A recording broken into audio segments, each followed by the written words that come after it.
we were eviscerated by snow and ice here in the Northeast. I mean, you act like we got 4 feet of snow. Well, we didn't, but I mean, there was highways completely shut down in New Jersey, the Port Authority. I mean, it was crazy here last night, and we survived. And now it's warm and rainy, and we're going to be all right. Good morning. You're watching Fox and Friends First. I'm Rob Schmidt. And I'm Jillian Mealy. Thanks for joining us. The first ever statewide hand recount just ordered in Florida's hotly contested Senate race. The decision comes after Broward County missed the deadline for the recount by 2 minutes. And the governor there, running for Senate, Rick Scott, now accusing Brenda Snipes of doing that intentionally. Well, Griff Jenkins is live in Lauderhill, Florida, with what happens next. 2 minutes, Griff. 2 minutes. You may have been shocked by the weather, Rob and Jillian, but we were shocked by what happened there. We even handed out the pool money for the people that put 2:45 for the closest time to when they would get in under the deadline, but didn't happen. Here is Brenda Snipes, that much aligned election supervisor, taking responsibility for it. Listen. According to what we were told from the Division of Election, our completion was 3:02. And it should have been 3 o'clock on the button. I have taken responsibility for every act in this office, good, bad, or indifferent. I've always held myself accountable. The new numbers were actually good for Rick Scott. His communications director, Chris Hardline, tweeting Scott's margin increased by 865 votes. He went on to say, it's time to end this. Time for Senator Nelson to concede, but don't hold your breath. That's not going to happen because we are headed for a recount. At 7 a.m., you see volunteers already lining up behind me. There'll be 100 tables, 6 people at each table. That starts around 7 a.m. But in the governor race, that will come to an end finally. The margin of error between DeSantis and Andrew Gillum is 0.41%. The clear resolution will happen on a certification that may come on Monday. DeSantis putting out a statement saying those returns remain clear and unambiguous, just as they were on election night and at every point throughout this process. However, Mayor Gillum put out a statement saying, while our race has fallen outside the window for a manual recount, we still believe that before the election results are certified, the state of Florida must count every legally cast vote. But again, once the state certifies those, it will be Ron DeSantis as governor of Florida. Meanwhile, the recount will also continue in Palm Beach, although they're having more troubles trying to get it together. We're hearing that may happen sometime midday when they begin the process. Rob, Jillian? I love the stories coming out of Broward County this week, Griff. You're right in the thick of it. Thank you so much. All right, more than 650 illegal immigrants busted in Arizona in just 2 days. Border Patrol agents in the Yuma sector say they're mostly family units or unaccompanied minors from Guatemala. Troops along the border hard at work awaiting the migrant caravan, the mass of the migrant caravan anyway, laying barbed wire and putting up barriers. The first wave of the caravan arriving in Tijuana, Mexico, just south of San Diego. It could take up to 6 weeks to process their asylum claims. Potential progress on the border wall as thousands more migrants are expected to arrive by the end of the year. Senate Majority Leader Mitch McConnell meeting with President Trump before a funding bill expires next month. The Kentucky lawmaker says he expects to reach a budget agreement and is optimistic about securing the border. The president reportedly did not threaten a government shutdown over border wall money. Nancy Pelosi growing even more confident about her chances of becoming House Speaker again. I intend to win the speakership with Democratic votes. I have overwhelming support in my caucus to be Speaker of the House. I happen to think that at this point, I'm the best person for that. So far, at least 17 Democrats oppose Pelosi for the leadership post. A vote in the Democratic caucus is scheduled for November 28th. The full House will vote to elect a new speaker January 3rd. A top White House advisor is putting rumors to rest about Chief of Staff John Kelly.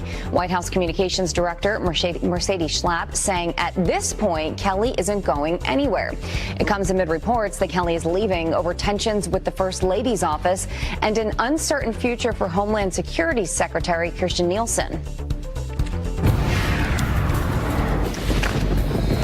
All right, let's talk about this weather. The Northeast's first snowstorm of the season claiming at least 7 lives. A powerful nor'easter dumping heavy snow and causing a mess on the roads. A multi-car crash on New York City's George Washington Bridge, a major artery to get to Jersey, adding to the traffic nightmare. Meteorologist Janice Dean is live in the studio tracking the storm's path.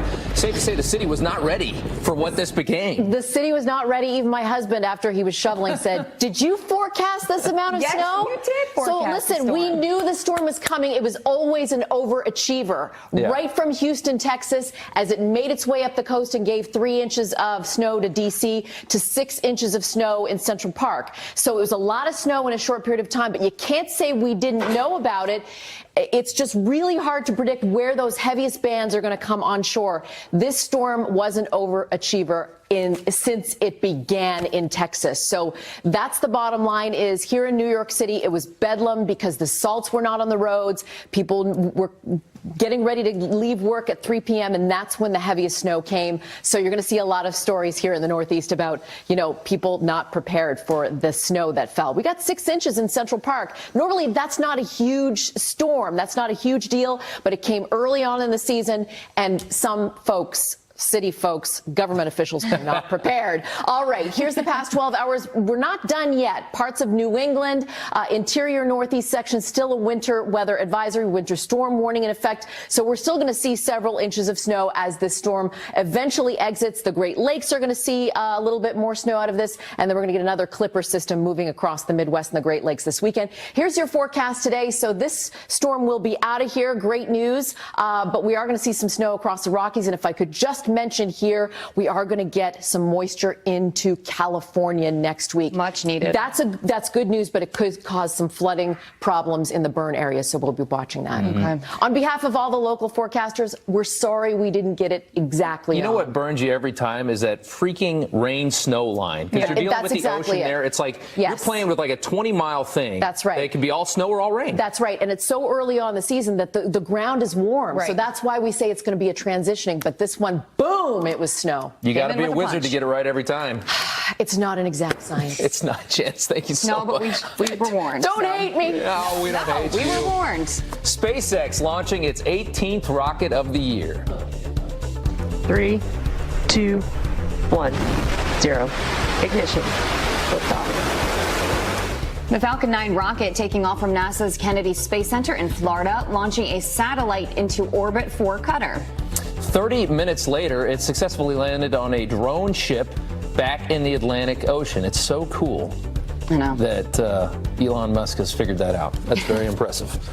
It is 9 minutes after the hour. Is WikiLeaks founder Julian Assange about to face charges in the U.S.? The new court document just revealed overnight and the possible impact it could have on Robert Mueller's investigation.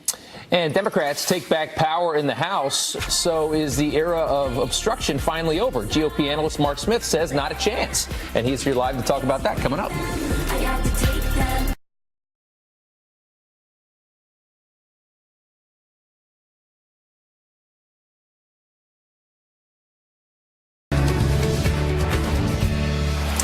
All right, Democrats now in control of the House, but infighting over leadership and legislative differences seem to be keeping them from, at least now, attempting to set a policy agenda. So are Democrats going to be able to get anything done for the American people? Joining us now is political analyst Mark W. Smith. Thanks for being here. Look, I mean, if they sit and do nothing for the next 2 years, that's not really making their case for 2020. So what do you see them doing? Well, they're going to do a lot. But what they're going to do is mostly going to be motivated by public relations, grandstanding, virtue signaling. So they're going to pass feel-good legislation that will have no chance of getting through the Senate, never mind even getting through a Trump veto. And they'll pass all sorts of forms of gun control, free college for everyone, free health care for everyone, free puppies for everyone.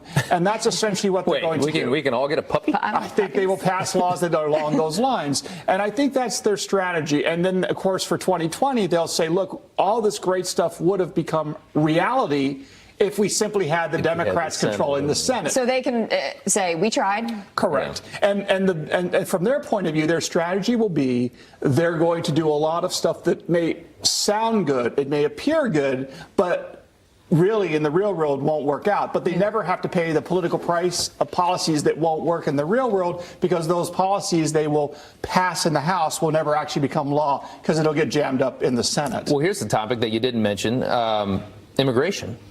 Right. Is there a chance that we see some kind of reasonable immigration bill that gets through both houses? I think that's unlikely.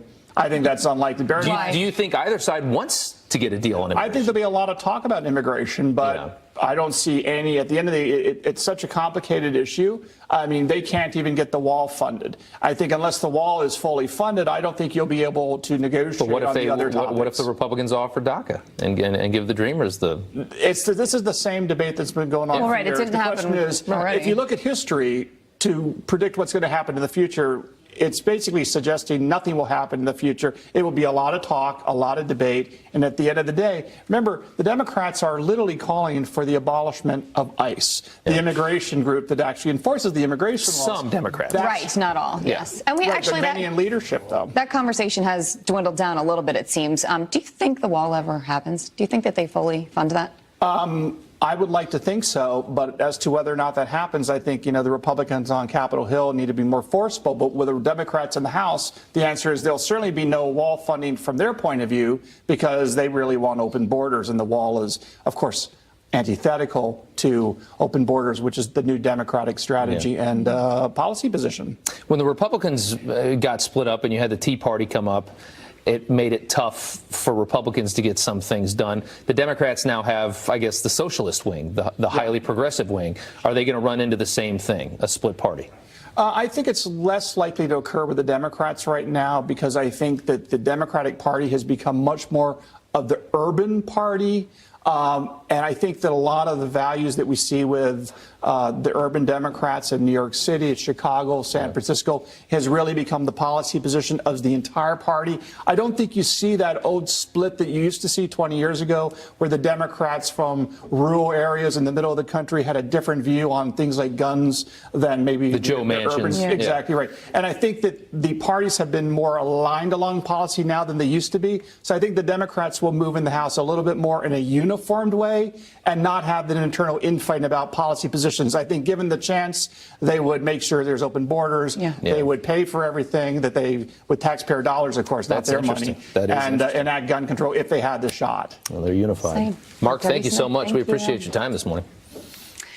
And a Fox News alert. The death toll rising in the California Camp Fire with more than 600 people now missing. A closer look at the growing devastation as President Trump prepares to head west.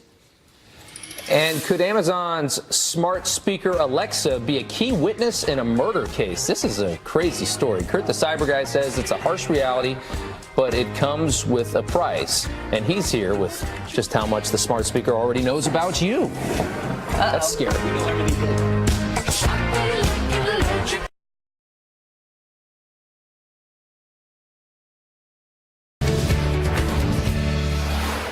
All right, could Amazon's Alexa be a witness to murder? A New Hampshire judge ordering the company to hand over any recordings from an Echo smart device used in the kitchen where two women were murdered. This is fascinating. Investigators believe Alexa could provide crucial evidence against the suspect. Here to weigh in is our security expert, the cyber guy himself, Kurt Knutson. Thanks for joining us. Good morning. We knew this was going to happen, right? We knew. How is this, possible? Yeah, we knew that at some point a court would say, show us what's inside that Amazon Echo. Show us what Alexa has heard completely. So I don't know if you know this, but when you have an Amazon Echo and you're talking to Alexa, she not only records everything and stores it in the app in your device, but it also goes back to a server that's sitting at Amazon. So that server holds all of this data, everything you've ever said to her, every text that she thinks that you've read, that she's interpreted and translated. So a judge has ordered for a double homicide in New Hampshire that possibly, and they don't know that there's anything there, right, but just in case she might know or have heard something related to this murder and the suspect that they have in custody, they've asked to have the audio from that device between the period of time that they think the murder happened to be handed over to the court. That is absolutely insane. I mean, I don't have one. It makes me not want to get one, honestly, that everything is recorded. Like, everything is recorded, and it's hey, for law enforcement in a case like this, if it turns out that you can actually pick up a clue from this device, well, hey, let's praise it. Let's give it some kudos for solving a crime, right? But I can't help but think the whole privacy issue for me at home. I just don't like Big Brother in my house. I don't want to be listened to constantly. And if it's going to, at least give me a lot more transparency about how the information is stored. Because if I knew when I first put in an Amazon Echo that it was going to keep this information into perpetuity, I might not choose to have that in my kitchen and my bedroom and throughout my house. It's just like the cell phones when the government wanted to get the terrorist cell phones and hey, Apple, open these things up, and it was just like that same thing. It is. So we're caught between two things here. So for the sake of national security, especially, we want the NSA and other organizations that are out to protect us in the government to have access to this sort of thing, right?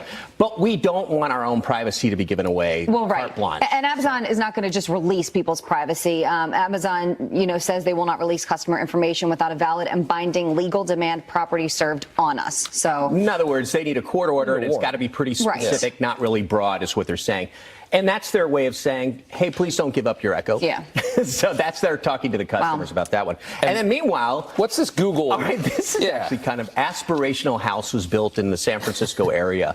We're talking about a multi-million-dollar mansion, and in every single crevice of this house are all of Google Assistant kind of technologies that are both now and into the future, which include in every room a microphone, speaker, and camera associated and tied together with a smart home, right? So the idea is this, that in the future, our homes will be totally wired like this of Internet of Things.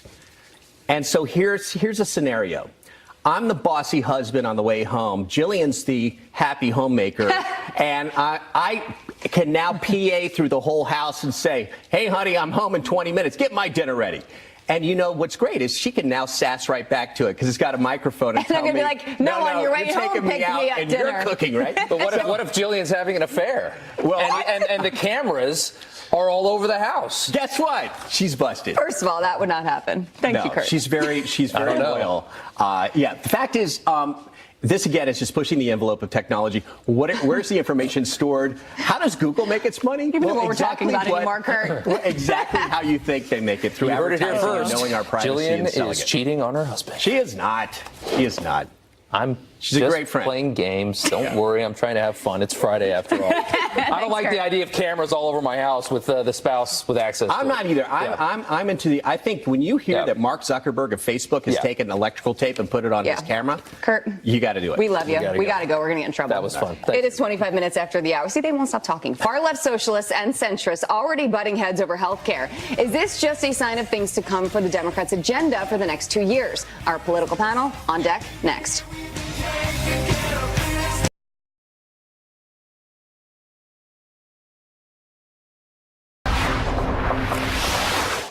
All right, breaking overnight, WikiLeaks founder Julian Assange reportedly facing secret charges here in the U.S., and they could have major implications for Bob Mueller's Russia probe. Ellison Barber joins us live from Washington with more on the explosive court filing we weren't supposed to see. Ellison. Good morning to both of you. So prosecutors inadvertently identified Julian Assange in a court filing in an unrelated case. This, according to the Associated Press, suggests that prosecutors with the Department of Justice have prepared charges against the somewhat notorious founder of WikiLeaks under seal. The news, first reported by the Washington Post, is described as a, quote, development that could significantly advance the probe into Russian interference in the 2016 election and have major implications for those who publish government secrets.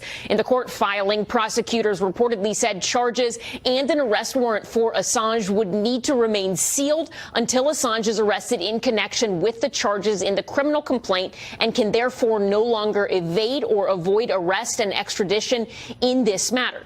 How or why Assange's name is in the court filings remains to be seen. The Washington Post says people familiar with the matter say the disclosure is true but unintentional. A spokesperson for the Eastern District of Virginia told the Associated Press and the Washington Post that the court filing was made in error and that it was not the intended name for this filing. Mueller has reportedly looked at WikiLeaks as part of the special counsel's investigation into Russian meddling in the 2016 election, including the hack and publication of emails from the DNC, emails from Hillary Clinton's campaign chair, and possible communication between former Trump campaign advisor Roger Stone and WikiLeaks. The president tweeted about the probe yesterday, calling Robert Mueller Mueller conflicted and accusing him of protecting people on the other side. The special counsel's investigation is still ongoing. So far, Mueller's team has charged at least 30 people and 3 companies. They've gotten guilty pleas from some of those people, including 4 former Trump campaign aides. Rob, Jillian. All right, Ellison Barber live in Washington. Thank you very much. Now this story, just listen to this. A homeless veteran and a couple who went viral for a heartwarming story that we followed and told you about are facing criminal charges for an alleged scam. New Jersey prosecutors say the trio made up the story that the homeless vet spent his last $20 on gas for the woman who was stranded, leading to a GoFundMe campaign that took in more than $400,000. Now it's believed that they met each other near a casino at least a month before this campaign started. Investigators discovering text messages between Caitlin McClure and a friend reading, quote, "The gas part is completely made up, but the guy isn't. I had to make something up to make people feel bad." That was just one of numerous text messages. If convicted, they could face up to 10 years in prison. The race for Georgia governor could be called today. Counties scrambling to certify election results after a federal judge ordered some absentee ballots with mistakes be counted. That includes those with missing or incorrect birthdays. It's unclear how many votes might be affected. Republican Brian Kemp is leading Democrat Stacey Abrams by nearly 55,000 votes. In just a few hours, President Trump will honor 7 people with the nation's highest civilian honor, the Presidential Medal of Freedom. The honorees are Elvis Presley, Babe Ruth, late Justice Antonin Scalia, Senator Orrin Hatch, former judge and football player Alan Page, donor Miriam Adelson, and Hall of Fame quarterback Roger Staubach. The award recognizes Americans who have made a significant contribution or impact to the United States. Rob. All right, Jillian, thanks. Democrats divided over health care. Progressive Democrats now pushing to force a vote on a single-payer system in this country, while the centrists, the moderates, refuse to support the motion over cost concerns. So is this a sign of things to come for the Democratic House agenda for the next 2 years, a split party? Here now to debate that is Republican strategist Amy Tarkanian and Democratic strategist Antoine Seawright. Guys, thanks for coming on. Happy Friday. Antoine, want to start with you. Happy Friday. Where are the Democrats on health care at this point in the House? I think you have a mixed bag of ideas within the caucus right now, and that's not necessarily a bad thing. Look, at the end of the day, what is most important is that when we take a vote, whether it's on the policies that some of the new members want or whether it's on the policy that some of the more seasoned members want, at the end of the day, we must be together lockstep on trying to fix a broken healthcare system and do the opposite of what the Republicans want to do, because that's why Democrats were elected so heavily up and down the ballot, because the American people want to deal with this thing called healthcare, and the Republicans. Okay, well, the Democrats want to deal with it, but Amy, I would ask, what's the point of passing a bill in the House when the Republicans have the Senate and the presidency? Precisely. I was just going to bring that up. Now, in the House, of course, it's great to have all ideas brought to the table, and we will definitely see this being brought forward. However, I do agree that with the Republican-controlled Senate, it's not going to go anywhere. When California alone was taking a look at single payer just for their state, it was in an analysis brought forward that it was going to be up to $400 billion, which is not feasible or sustainable. So it's a losing argument. Amy, you assume that at the end of the day, the bill is going to, you don't know what the bill will look like. And I think it will be political malpractice for the Republicans to automatically say, we're going to kill any bill that comes from the House Dems. Right. That's why we saw the numbers we saw at the polls, because their argument was always anti what the Democrats want in health care, and the American people said something different. Let me show you guys the numbers here. This is just a prediction from George Mason University, what this would cost. We've seen this number before, $32 trillion, over $32.5 trillion over 10 years. Now, Antoine, a lot of people on your side argue that if you take the pile of money that we as Americans spend on health care in every form over 10 years, that $32 trillion is actually less. Is that right?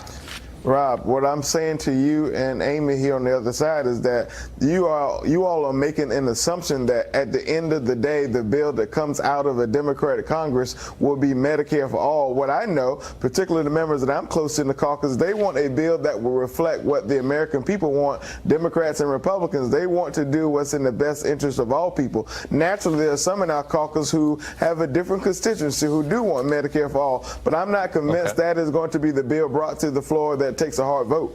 Amy, one argument against Medicare for all is that when you take the profit motivation out of healthcare, the reason that healthcare is so expensive, this country innovates and creates a lot of the healthcare that saves lives all over the world. If you take that profit motivation out of it, will you lose the innovation? Because why are people going to go out there and try to cure diseases and create new medical equipment if you can't do it and get a yacht in the end, I guess?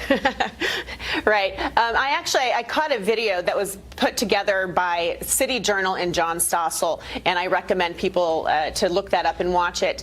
And they point out how maybe they make suggestions like there'd be more competition between the hospitals because right now there's a bit of a monopoly there. That we take the healthcare insurance away from the employers, giving more power to the individuals to pick and choose what they need. So there are definite changes that need to be made. You know, we had a Republican Congress that wanted to do a full repeal of the Affordable Care Act. That didn't happen, and now you've got those on the left that. Okay, well, that may be true, but I think that right now we need to take a step back and actually fix and repair the certain parts of the Affordable Care Act that are fixable in order to move forward. Go ahead, Antoine, go ahead. Amy, would the Republicans not support a bill that would protect pre-existing conditions? Would they not support a bill that would expand Medicaid in states where Republicans did not? That's a talking point. That's a scare tactic talking point. Republicans do say they want to support pre-existing conditions. The Democrats say they don't. Guys, we got to leave it there. I appreciate your time. Thank you very much. Nice backtrack, Amy, with Las Vegas behind you. We like that. We'll see you guys later. Thanks a lot. Thank you. Good morning. Thank you. Yeah. All right. Kamala Harris under fire for drawing parallels between ICE and the KKK. I see no. Are you aware that there's a perception puts ICE in the same category as the KKK? Carly Shimkus here with the online back. Good morning to you and welcome back. 2020 presidential hopeful Democrat Senator Kamala Harris sparking controversy for drawing parallels between ICE and the KKK. Are you aware of the perception of many about how the power and the discretion at ICE is being used to enforce the laws? I see no. Are you aware that there's a perception puts ICE in the same category as the KKK? Okay. Carly Shimkus with Fox News Headlines 24/7, Sirius XM 115, is here with a lot of online backlash to this. Hey, Carly. Yeah, hey, good morning, guys. So you just witnessed a heated moment between Senator Kamala Harris and the acting head of ICE, Ronald Vitiello. Vitiello had just finished apologizing for a tweet he sent out in 2015 where he said the Democratic Party should be renamed the Neo-Klanist Party, thus sparking a conversation about the KKK, where Senator Harris drew parallels between how Mexican immigrants might feel about ICE and the KKK. So that's how Senator Harris feels about the government agency. Now let's get on to the GOP's response. Chairwoman Ronna McDaniel tweeting, Kamala Harris is trying to launch her 2020 campaign off of comparing ICE officers to the KKK, and it's absolutely disgusting. Kayleigh McEnany, we all know her and love her. She says, this is appalling. 2020 hopeful Kamala Harris is just comparing ICE to the KKK. What utter, complete, and horrifying disrespect for our law enforcement officers. I get she's auditioning for 2020, but come on. And Gary on Twitter also writing, agreed, shameful and bombastic to make that comparison, total grandstanding for the cameras. So the partisan battle over ICE, guys, continues. Boy, that's a really big statement. We've seen a lot of this. People wearing the MAGA hats. It's a dangerous thing to do these days. Yeah, so a man from Arizona says he landed in the hospital after he was wearing a Make America Great Again hat.